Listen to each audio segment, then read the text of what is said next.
Hey there, ghouls. It's the Creepmas season, and I know this is a very hectic time of year for all of us, but I'd like to invite you to kick back, relax, pour yourself a hot cocoa, and let me read you a story.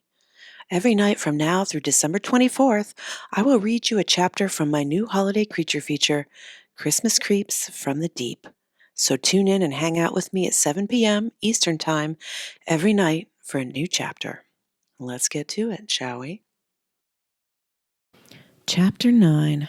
The Cavalry Rides In a wheelchair-accessible minivan. Earl gripped the pink gun white-knuckled. He was so stressed out he could have cracked a diamond. He stood in the gravel driveway, one eye on the two dum-dum fishmen still swiping at the light beams coming from that old tall pole over the Welcome to Misty Pines sign. The other eye was on Granny as the lift hoisted her into the wheelchair minivan. Granny's front door opened and Holly slid out. She had a bunch of crocheted tote bags over each arm stuffed full of ammo. She cleared the 3 dead bullies and the fishman with grace, then tiptoed around the porch over to Earl. She had on one of those ugly Christmas sweaters Aunt Clara had given him, the one with the Rudolph with the light-up nose on the front. But she was smart enough not to turn it on. Her hair was done, too. Not a curl or in sight. Not a trace of fish guts or brains anywhere, either. She looked glorious. "When did you have time to get gussied up?" She fluffed her bleach blonde hair and said, "I've got a few tricks. Figured if I'm going to save Christmas, I need to look the part. Never know. We might end up on the TV news. Here, lean down." Earl did. Holly produced a mini first aid kit and started disinfecting and band-aiding the cut on Earl's cheek. Then she leaned in extra close and whispered, "You sure Granny Cummins a good idea? She'd be safer at home." "You want to try telling her no?" Earl said. "I don't have a death wish," she said. "Me either. If it comes to it, we lock her in, park someplace dark," Earl said. "Sounds like a plan to me. You ready?" Holly said. "No, you." "Hell no. Let's go." Well, at least they were honest. The two of them shut Granny in the van as quietly as possible. Then Earl slid behind the wheel. Holly buckled into the passenger seat. Granny said, "You got the ammo?" "As much as I could carry." Holly passed a couple bags back to her. "You did a fine job crocheting these. I'd love to learn. If we survive this, do you mind if I join your knitting club?" "Depends," Granny said. "On what?" "On how you do tonight," Granny said. "We have standards." Holly raised one eyebrow. She wasn't one to argue with an elder, even when they were talking crazy. "Get us downtown quick, Earl." "Reinforcements are on the way," Granny said. "What reinforcements?" Earl asked. Granny didn't answer. She was too busy screaming into her phone. "Sheriff Ed, listen up. A school of fish monsters is headed your way. Tell the mayor, get everyone out of downtown, you hear? And don't you dare let that Snow Queen turn on those lights." Earl could hear Sheriff Ed on the other end of the line. "Now, Marge, I can see the festival right outside my window, and there isn't a monster in sight. You've always been colorful, but let me be frank. Did you go a little too hard on the eggnog tonight?" "I'm serious, Ed. People are in danger. Get him out of the square," Granny said. "Chip and the boys came by my place to sing, and they killed—" Sheriff Ed cut her off. "Oh, they're at your place? Well, tell them to hurry downtown. They were supposed to be on stage singing Jingle Bells 5 minutes ago." And I agree. They kill it every year, don't they? Those are some talented boys. Granny was about to tell Sheriff Ed what happened to Holiday Lake's all-star carolers, but he wouldn't let her get a word in. "Tell you what, why don't you catch a ride downtown with the boys, and you can see for yourself we're all fine here," Sheriff Ed said. "I know you Frosts aren't fond of Christmas, but a little fun would be good for you. Hell, why don't you bring Earl, too? Show him there's more to December than pouting." Sheriff Ed hung up. Help wasn't coming. "So it's all up to us then, huh?" Earl said. "Sure is. Get moving," Granny said. Earl pulled out of the driveway with the lights off and drove past the 2 creatures still clawing at the big light. Only one of them looked their way and hissed, but by the time it turned to swat at the taillights, Earl hit the gas and that wheelchair minivan was squealing onto Main Street heading for town. Holly clutched Sparky to her chest and watched the road. "I sure didn't have humanoid fish monsters attack on Christmas on my bingo card this year." "Me either," Earl said. Earl drove as fast as he could in the dark with no headlights, with only the moon to light the way, on a winding road right next to an icy lake, which probably wasn't fast enough, but the last thing he needed was to veer off and end up at the bottom of Holiday Lake. "What do you think they want?" Holly asked. "I wish I knew so we could get rid of them," Earl said. "Earl here will figure it out. He's smart. He knows fish." Granny patted him on the shoulder. "He'll crack it. I just know it." Earl wished he had Granny's confidence, but he didn't. How could he? The guys Earl looked to for the answers to this very question had tried to kill him. If Earl was too dumb to see that coming, how could he be smart enough to figure this out? He didn't know what monster fishmen were thinking. He couldn't even figure out what people were thinking. But Earl didn't say that out loud. That was the kind of thing you kept to yourself because it was humiliating. And then he'd have to explain the red satin panties. Those things were going straight into the garbage as soon as he got home, if he ever came home.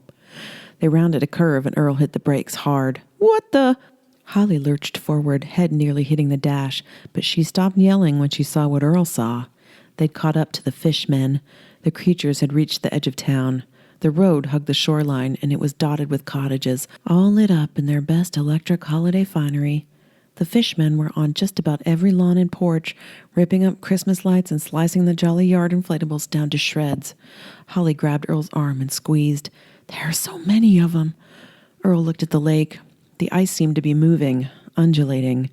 More are coming. We don't have much time. We need to warn everyone. The mayor was about to light up 1,000,000 twinkling lights. When he did, those fishmen were going to swarm the square and rip up everything and everyone in it. Hold on. Earl hit the gas.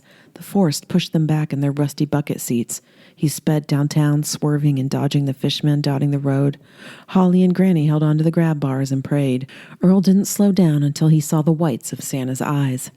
Not the real Santa, the giant one behind the stage in the town square. He hopped the curve and the engine revved hard as he ground that old minivan up the grass onto the sidewalk, filling the peppermint and mocha-scented air with blue smoke and the smell of burning oil. Pedestrians! Holly screamed. Earl hit the brakes, and the minivan skidded to a stop in a squeal of flimsy brake pads. When the smoke cleared, a couple of kids in blinking necklaces and puffy winter coats stood in front of it. The mom, Darlene Stump, stared at the minivan like a deer in headlights. Her expression quickly went from terror to pure rage. Darlene punched the hood and screamed, "What the hell are you doing with your lights off, speeding on the sidewalk? You could have killed us!" Earl rolled down the window and said, "Sorry." "Sorry ain't good enough," Darlene hissed.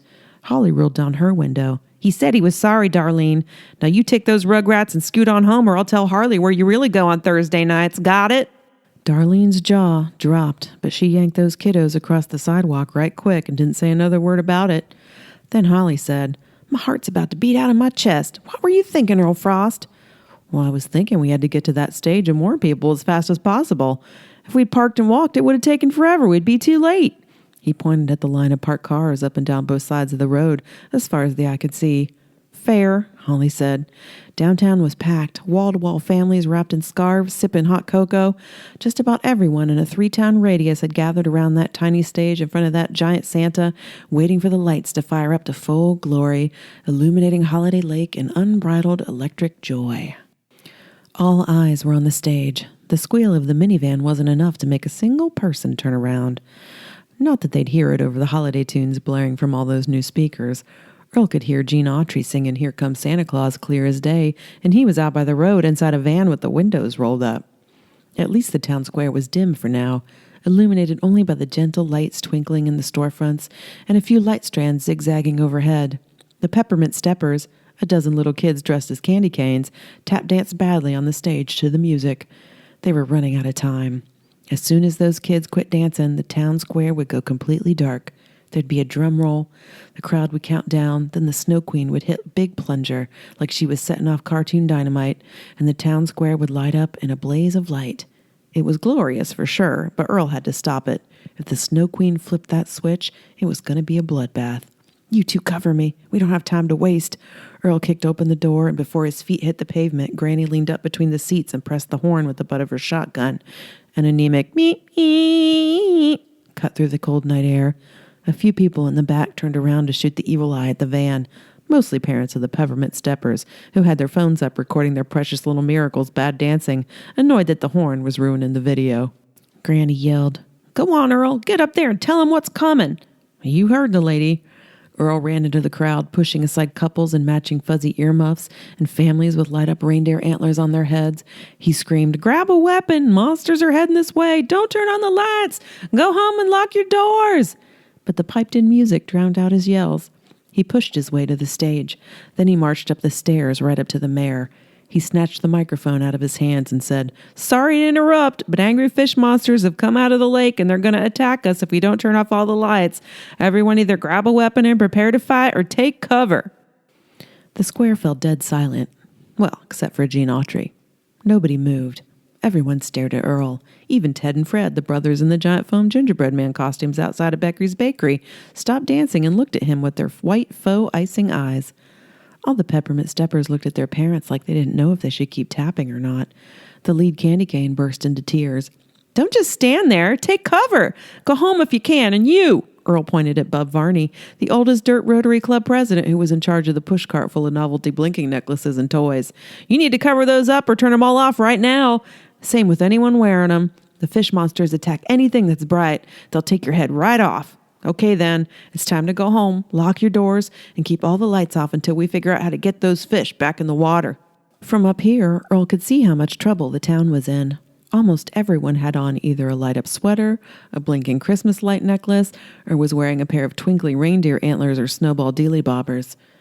Earl breathed a sigh of relief. He'd gotten here just in time. It would have been a bloodbath. Except nobody moved. "What are you waiting for? Go on, get!" The townspeople looked at each other, then at Earl, and booed. All of them. "Why are you booing me? I'm saving you," Earl said. The mayor plucked the microphone out of Earl's hand, hip-checked him out of the way, and said, "Don't worry, folks. The lights aren't canceled. We aren't going anywhere. Earl sure is a comedian, isn't he? The Scrooge of Holiday Lake strikes again. Why don't we give him a round of applause?"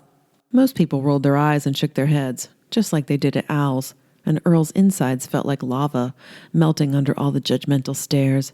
They thought Earl was a joke. He was trying to save them, and they thought he was a goddamn joke. The mayor went on with the show. "Without further ado, let's hand it over to this year's Snow Queen, Patty Owens." Patty the Snow Queen stepped up to the big plunger, smiling and waving. The crowd cheered. She was a sight, with her winning smile and her 3-foot-tall, bright white tiara of fiber-optic twinkling snowballs. "What are you doing? Monsters are coming this way. Don't!" Earl lunged for Patty, but a big set of hands grabbed him and stopped him dead in his tracks. Sheriff Ed. "This has gone far enough, Earl. I didn't give you a ticket when you passed out those flyers because I know you and Granny don't have much, and the fine would have been a burden. But this has gotten out of hand. You've gone too far." "The monsters are real. This isn't a joke," Earl said. Just like that time you said Bigfoot was out at the point greeting an alien ship." "That's different. I've seen these things up close. They're real," Earl said. "You said the same thing about Bigfoot and the alien," Sheriff Ed said. In Earl's defense, he did think he saw Bigfoot and an alien ship. It turned out to be a big fat old nudist with a lot of back hair. Oh, so much back hair. Walking toward his old lady, who was driving a 1976 AMC Pacer over the ridge. The way the sunlight hit all that glass and the fact that his lady had a lead foot and went airborne when she came over the hill made that Pacer look like it was a glowing, flying spaceship. Earl was only 11. How was he supposed to know? "Earl isn't lying. Monsters are coming this way," Holly screamed. Earl saw her glorious halo of blonde hair pushing toward the front row, but no one listened to her either. And worse, Earl spotted white shapes at the edge of the square coming up Main Street. The fishmen were here. "Sheriff, monsters, look!" Sheriff Ed didn't look. He put Earl in a headlock instead. "If you don't cut it out, you'll be telling me all about it in handcuffs at the station." He tried to scoot Earl off the stage, but Earl dug in. Sure, he was about as effective as a cooked spaghetti noodle against Sheriff Ed's big burly body. The sheriff was as solid as a mountain, but Earl resisted anyway. He wasn't leaving this stage. "Holly, they're here! Take cover!" "Earl Frost!" Holly reached for him, but the crowd swallowed her up, and the mayor said, "Are you ready?" Everyone cheered. Drum roll poured from the speakers. "Don't do it!" Earl yelled. Patty the Snow Queen smiled a perfect pageant smile, tight at the corners, but toothy and perky, even though her eyes darted between the mayor and Sheriff Ed and Earl like she didn't know if she should keep going. Then all the lights in the square went out, apart from a single spotlight illuminating Patty the Snow Queen. Her glittery 3-foot-tall snowball tiara twinkled extra bright. Everyone awed, literally. Earl tried to wriggle free, planning to yank that plunger out of the Snow Queen's hands and toss it right off the stage, but he wasn't able to move so much as an inch. Sheriff Ed was a 6'4" immovable wall of aging muscle. Earl was big, but mostly big around. The mayor's voice cut through the otherwise dark, quiet night. "It's time, folks. Count down with me. 10, 9, 8, 7. The crowd counted down like nothing was wrong, like this was an ordinary festival. But it wasn't. They were moments away from death by angry fish. Let me go. That stupid spotlight's going to lead those fishmen right to us, Earl said. Shush it, Earl, Sheriff Ed said. The mayor counted down. 3, 2, 1. Patty the Snow Queen hit the plunger, and the town square lit up so bright it looked like a fiery meteor of electric Christmas joy had crash-landed in the middle of town. But the crowd was dead silent. Patty the Snow Queen screamed. A fish man stood next to her, hissing.